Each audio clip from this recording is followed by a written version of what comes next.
everyone, it's Sharona from Payroll Waits, and today I'm going to be reviewing Harlan Coben's Missing You, which is currently streaming on the Netflix platform. This series stars Rosalind Elizar, who plays Detective Kate Donovan, whose world is turned upside down when her estranged ex is found on a dating app, which also ties into a missing persons report that leads her down the rabbit hole of trying to reopen the case to discover her father's murderer. So for those of you who are new to my channel, welcome, hello, so glad you came, I hope you stay. Happy New Year, everyone. This is the first review of 2025, and boy, do I have a doozy for you to watch today. So this is a limited series. You might have known, you might have watched Harlan Coben's Missing Fool Me Once last year, which came out on New Year's. Don't fear, I wasn't the hugest fan of Fool Me Once, but this right here, it just had some good tea in it, all right? So you have this Detective Kate Donovan who, you know, her friends are trying to get her to get back out into the dating world. She had a ex-fiance from hell who left her like a thief in the night. Didn't leave no post-it note, no email, no letter, no text, no call, no nothing. Literally moved out of the home that they shared together. She just came back home to some empty hangers, all right? And so he disappears for 11 years. And imagine her surprise when she finally decides to give love a chance and look on a dating app. It's her raggedy ex, who in this 11 years had time not only to leave her with never saying anything after her father's death. Keep in mind, her father was just murdered when this happened. Left her like a thief in the night, but then had time to go and find love again. The profile says that he's a widow, honey. And then now you back on a dating app, and to make matters worse, as she is trying to investigate a new missing person, her ex-fiance becomes one of the leading suspects. You can't make this stuff up, y'all. You can't make it up. And so as I'm watching this series, I would say one of the things that this series does so well is it kind of feeds you these little clues, these little hints. I like how each episode kind of ends on this cliffhanger, leading you to believe like somebody else is involved in what is going on.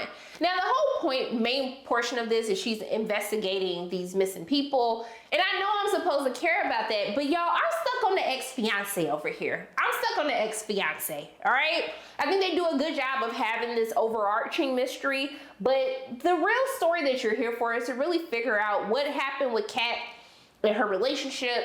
Where is her ex-fiance? Is he still around? What happened? And as you get spoon-fed these little details of what is going on is what keeps you wanting to watch the series.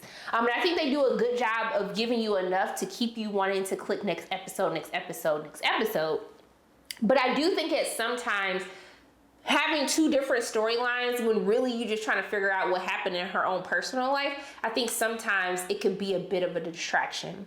But I think overall for me, I like Missing You more than Fool Me Once because I actually felt like we had payoff. Do I feel like it was rushed at the end? I do feel like it was a little bit rushed at the end when we finally do get answers.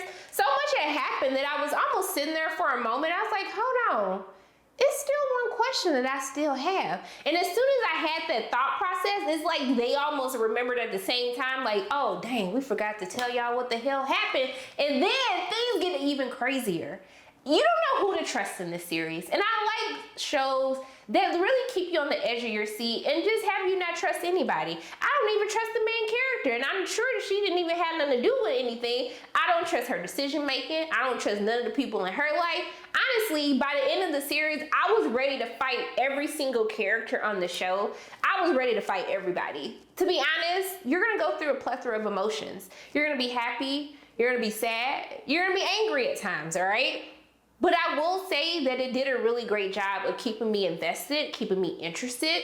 It doesn't overstay its welcome just when you feel like, oh, okay, I'm starting to maybe lose interest. They kind of pick you back up and bring you back into it.